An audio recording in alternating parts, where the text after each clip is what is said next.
예수께서 헌금함을 대하여 앉으사 우리가 어떻게 헌금함에 돈 넣는가를 보실세 여러 부자는 많이 넣는데 한 가난한 과부는 와서 2렙돈 곧 한 고드란트를 넣는지라. 예수께서 제자들을 불러다가 이르시되 내가 진실로 너에게 이르노니 이 가난한 과부는 헌금함에 넣는 모든 사람보다 많이 넣었도다. 그들은 다 그 풍족한 중에서 넣었거니와 이 과부는 그 가난한 중에서 자기의 모든 소유 곧 생활비 전부를 넣었느니라 하시니라. 아멘. 아멘. 오늘 봉독한 말씀이 한 주간 여러분의 삶을 인도하시는 넉넉한 능력이 되시기를 먼저 주의 이름으로 축원합니다. 오늘 본문의 말씀은 주님께서 헌금에 대해서 말씀하시는 그런 본문입니다. 아마 복음서를 읽으시다가 주님의 모습 속에서 제일 좀 어떻게 보면 불편한 그런 장면일 수가 있습니다. 주님께서 이렇게 헌금하는 사람들이 어떻게 하는지를 이렇게 헌금함 맞은편에 그렇게 이제 대하시고 앉으셔서 그렇게 쳐다보고 계시는 겁니다. 누가 얼마를 하나 이렇게 쳐다보는 거죠. 여러분 한번 생각해 보세요. 우리가 헌금하고 있는데 주님께서 주님이 아니래도 혹시 목사가 이렇게 쳐다보고 있습니다. 주정사는 얼마나 하나, 조은정 집사는 얼마나 하나. 그러면 참 그거 얼마나 불편하겠습니까? 목사는 그렇다 손 치더라도 주님이 그러시면 안 될 것 같지 않아요? 우리 주님은 이 돈에 대해서는 좀 초월하신 분 같고 또 돈보다는 정성과 우리의 마음을 더 헤아리시는 분인데 오늘 본문에 보면은 분명하게 주님께서 사람들이 헌금을 어떻게 하는지를 눈여겨 보셨다는 겁니다. 그럼 주님이 하신 건 하신 겁니다. 이거를 여러 가지로 다르게 해석할 필요가 없습니다. 그냥 헌금하시는 것도 보신 겁니다. 그 옛날 사람들이 헌금하는 걸 보신 분이 지금은 안 보실까요? 야, 요새는 뭐 괜찮아. 그냥 내가 눈 감고 있을 테니까 그냥 해. 아마 그러진 않으실 겁니다. 우리의 모든 행실을 보시는데 헌금하시는 것도 보신다는 얘기입니다. 어찌 보면은 우리가 얼핏 생각하면 주님답지 않은 모습처럼 여길지도 모르지만 이것은 분명한 주님의 모습 중에 한 부분입니다. 자, 그렇게 보는데 많은 부자가 와서 많이 넣었다고 되어 있습니다. 그럼 부자가 많이 넣는 걸 주님은 어떻게 하셨을까요? 부자니까 많이 한다? 여러분 돈 많다고 헌금 많이 하십니까? 그렇진 않습니다. 아무리 많아도요, 그래도 적게 하는 분들도 계십니다. 제가 언젠가 우리 집사님이 휴가를 가시는 바람에 교회 헌금 통계를 제가 낸 적이 있습니다. 저는 헌금의 액수를 보질 않습니다. 어느 분이 얼마 하시는, 왜냐하면 시험 들까봐. 그런데 그때 두 가지로 놀랐습니다. 아니, 이분이 이렇게 헌금을 많이 하시나. 그래서 놀라고, 이분, 아니, 어떻게 이렇게 하시나. 해가지고 놀란 적이 있습니다. 그러니까 부자라고 해서 다 헌금을 많이 하거나 그렇지는 않습니다. 근데 어떻게 알았을까요? 사실은 그 당시에 헌금하는 그런 시스템 때문에 안 겁니다. 물론 주님은 다 아시지요. 그러나 주님만 아시는 것이 아니라 모든 사람들이 볼 때 저 사람 헌금 많이 하네를 다 알 수가 있습니다. 왜냐하면 이거는 어떤 헌금이냐면 주로 구제 헌금을 하는 것이라서 성전에 들어가는 그 입구에다가 헌금함을 놓습니다. 근데 헌금함이 이렇게 큰 항아리처럼 되어 있습니다.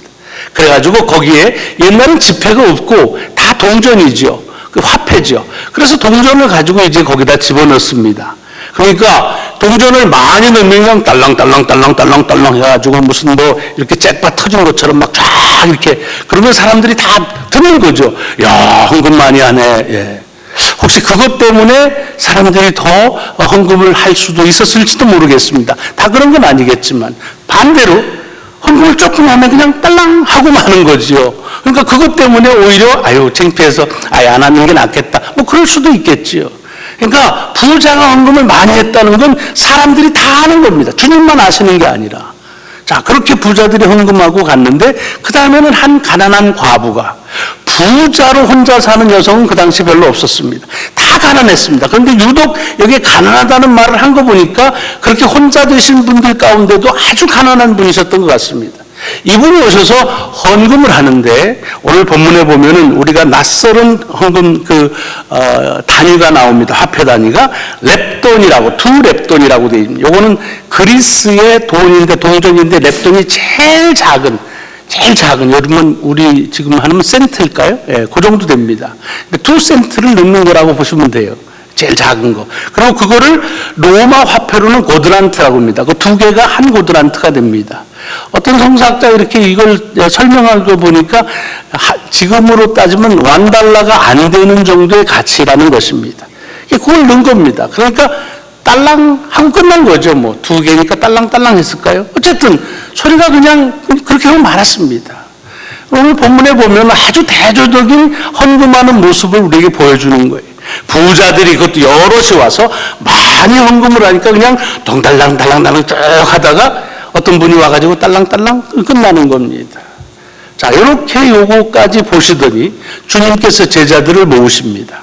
그리고는 얘기하시는데 뭐라고 얘기하시느냐 하면, 그들은 부자들 쭉 얘기하시면서 다 풍족한 중에 넣었거니와 이 과부는 가난한 중에서 자기의 모든 소유 곧 생활비 전부를 넣었다. 그래서 이 과부가 드린 헌금은 이 오늘 헌금한 모든 사람의 헌금보다 더 많다라고 그렇게 얘기를 하십니다.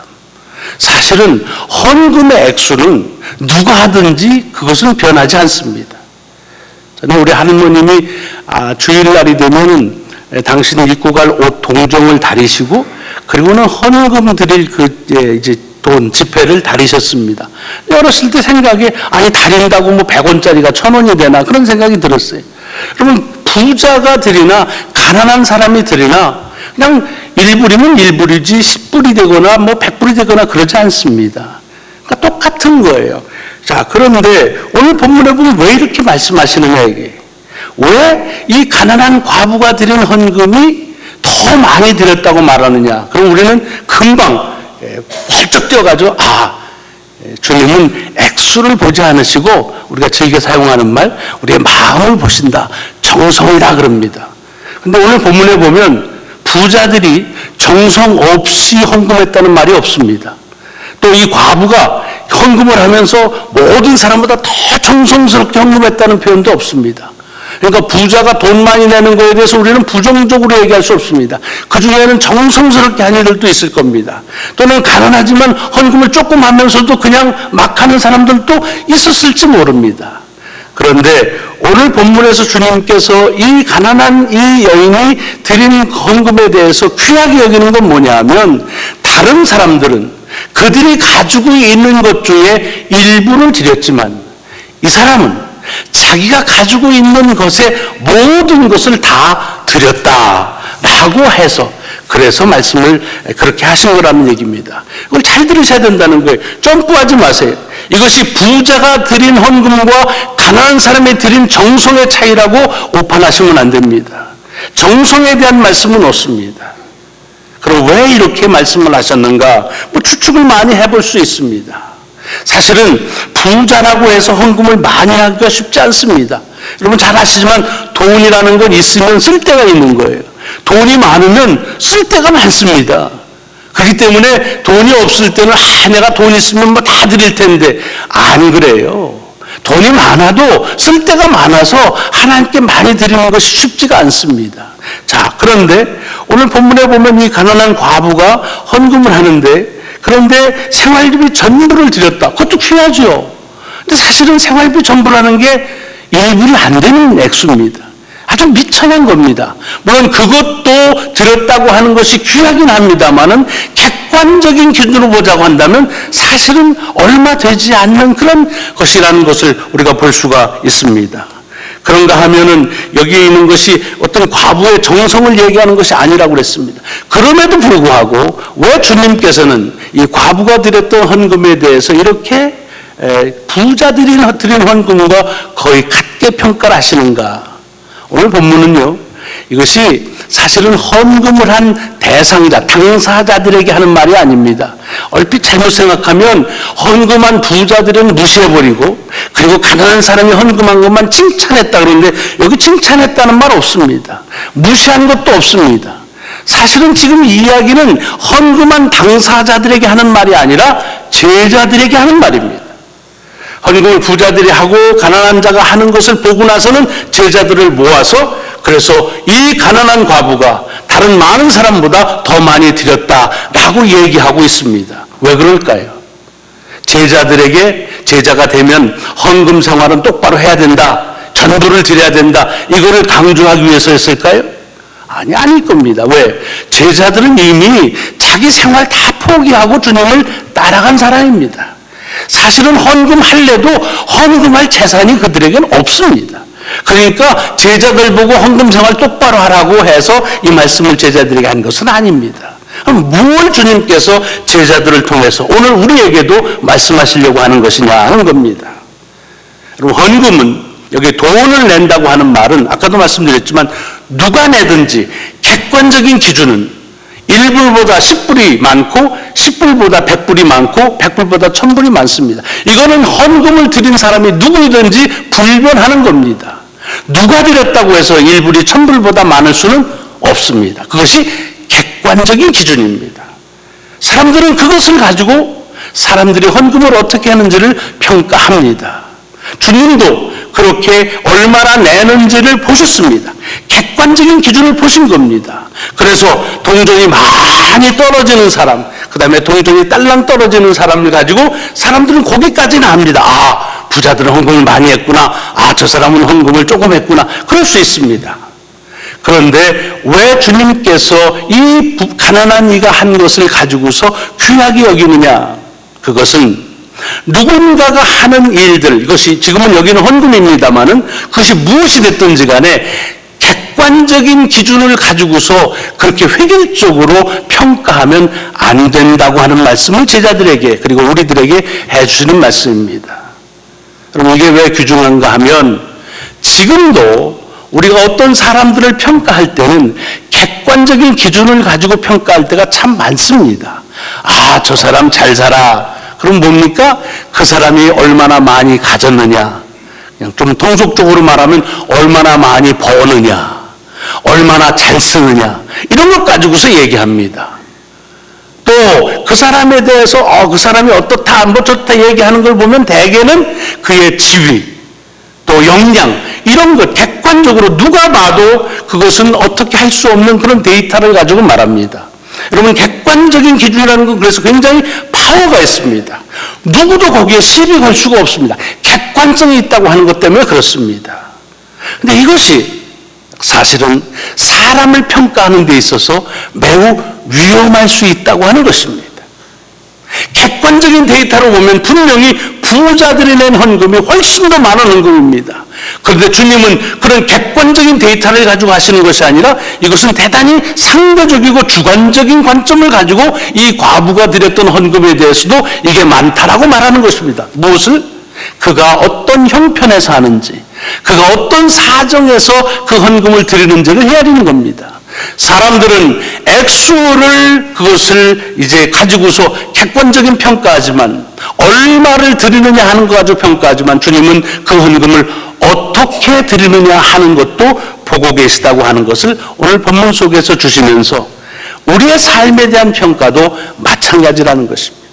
사람들은 다 객관적인 데이터를 가지고 사람들을 평가하지만 주님은 그렇지 않으시다고 하는 겁니다.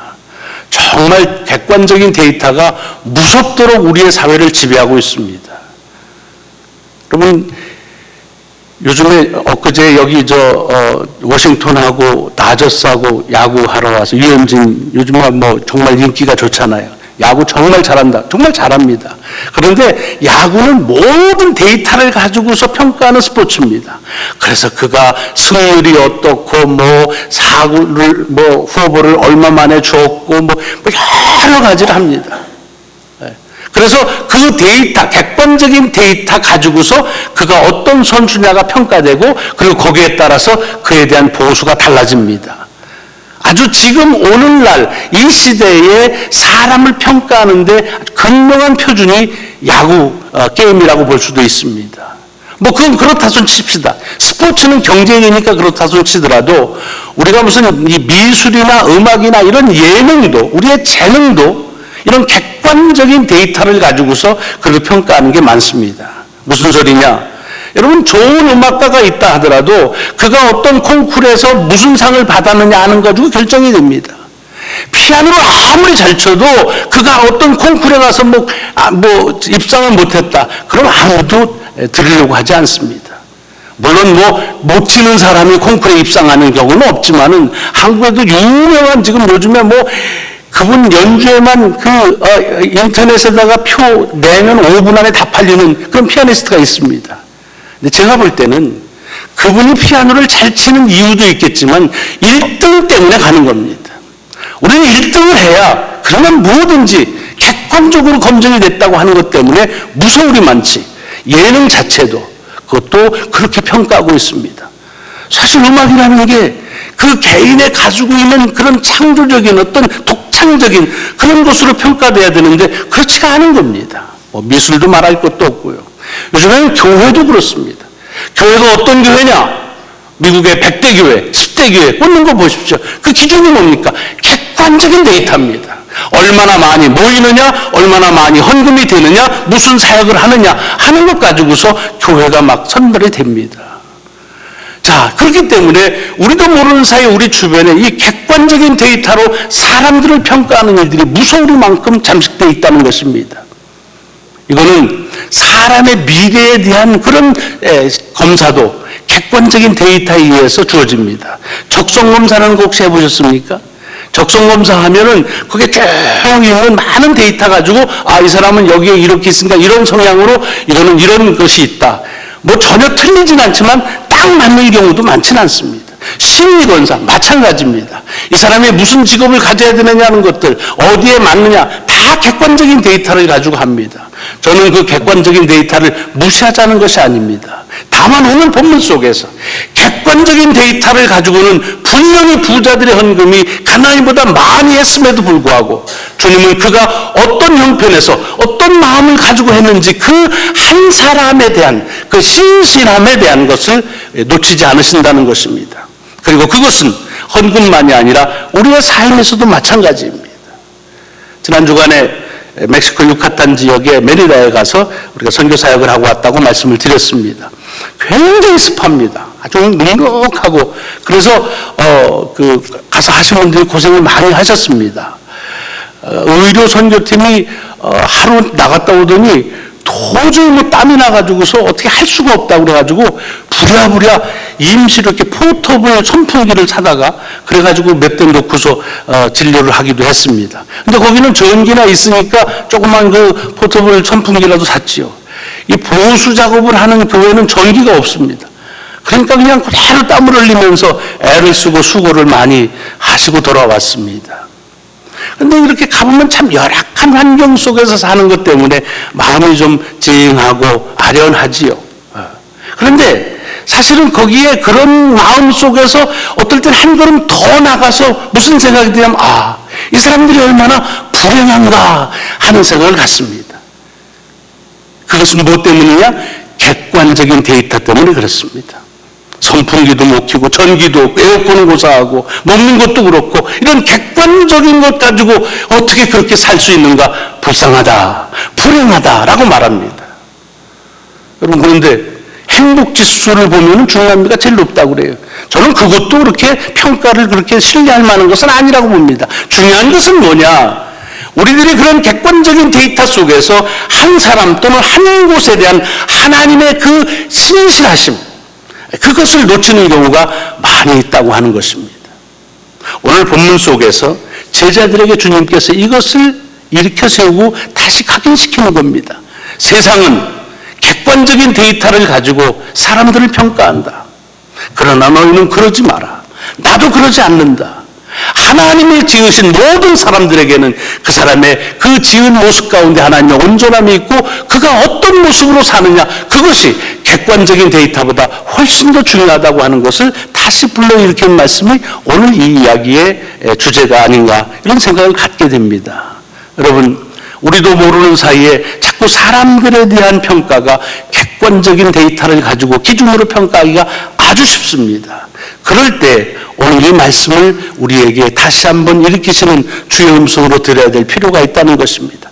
사람들을 그들의 성품이나 출신이나 재산이나 소유나 어떤 것들로 가지고서 그렇게 함부로 대하지 마라. 하나님이 그들에게 주었던 그 하나님의 신실함을 그가 어떻게 지니고 사느냐 하는 것들을 놓치지 말라고 하는 말씀입니다. 이것은 비단 다른 사람에 대한 평가만이 아니라 더 중요한 것은 우리 자신에 대한 평가 또한 마찬가지입니다. 여러분, 이 세상은 모든 삶을 객관적인 데이터로 순위를 정해가지고 줄을 세웁니다. 그래서 어떨 때는 내가 맨 앞에 쓴 것 같아서 굉장히 우쭐하는 우울감에 빠질 수 있습니다. 또 반대로 어떨 때는 내가 맨 뒤에 있는 것 같아서 열등감에 빠져 있을 수도 있습니다. 우월감이나 열등감은 우리 속에서 우리가 반드시 가져야 될 그런 마음은 절대로 아닌 것을 잘 알 것입니다. 그것은 객관적인 데이터에서 우리에게 주어져 있는 우리에 대한 평가이지만 하나님께서 내게 온전하다고 창조하신 나 자신을 바라보는 것은 이것은 객관적인 데이터로 되어지는 것이 아닌 것입니다. 바라기는 여러분이나 저나 우리 자신을 바라볼 때 세상에서 주어지는 객관적인 데이터가 아니라 바로 하나님께서 나를 주목해서 바라보시면서 내가 어떻게 살아가는지, 얼마나 신실한지, 하나님이 지으신 목적대로 살아가는지를 눈여겨보고 계시다고 하는 사실을 기억할 때 우리에게는 그것이 삶의 용기가 되고 그것이 삶의 지혜가 되고 그것이 또한 우리가 살아갈 수 있는 삶의 이유가 될 줄로 믿습니다. 한 주간의 또 삶이 여러분이 세상에 살면서 치열하게 이런 객관적인 데이터와 경쟁 속에서 평가를 받으실 겁니다. 그렇지만 하나님께서는 여러분을 지으신 그 여러분의 모습에 신실함이 얼마나 집중하고 사는지를 기억하시고 또한 눈여겨보신다고 하는 사실입니다. 그래서 다른 사람에 비해서 내가 가진 것이 비록 적어도 그것이 하나님께서 내게 주신 것에 대한 신실함에 대한 그런 모습이라고 한다면 하나님은 그것을 귀하게 여기시고 또한 그를 통해서 우리의 축복을 이어가시리라고 믿습니다. 기도하시겠습니다. 하나님 감사합니다. 오늘도 귀한 말씀 주셔서 주님의 말씀 가운데서 한 주간 살아갈 수 있는 귀한 용기와 도전과 위로와 힘을 받게 하시오니 감사를 드립니다. 우리가 사는 세상은 그저 객관적인 데이터로 다 평가하고 그리고 판단하고 우리를 그렇게 바라봅니다. 또 우리도 모르는 사이에 그런 판단과 평가에 익숙한 삶을 살고 있습니다. 그래서 때로는 우리가 들지 말아야 될 우월한 병, 또 들지 말아야 될 열등한 그런 병들에 쌓여서 건강하지 못한 하나님이 본래 지으신 그 온전한 모습으로 살지 못할 때가 얼마나 많은지 모릅니다. 오늘 다시 주님께서 가난한 과부의 그 정성, 그 신실함, 하나님 앞에서 저의 귀한 모습을 크게 보신 것처럼 우리가 살아가는 삶에서 우리도 주님이 보고 계시는 그 눈길을 기억하며 살 수 있도록 인도하여 주옵소서. 우리 구주 예수 그리스도의 이름으로 감사하며 간절히 기도드리옵나이다. 아멘. 아멘. 이제 감사하는 마음 물질에 담고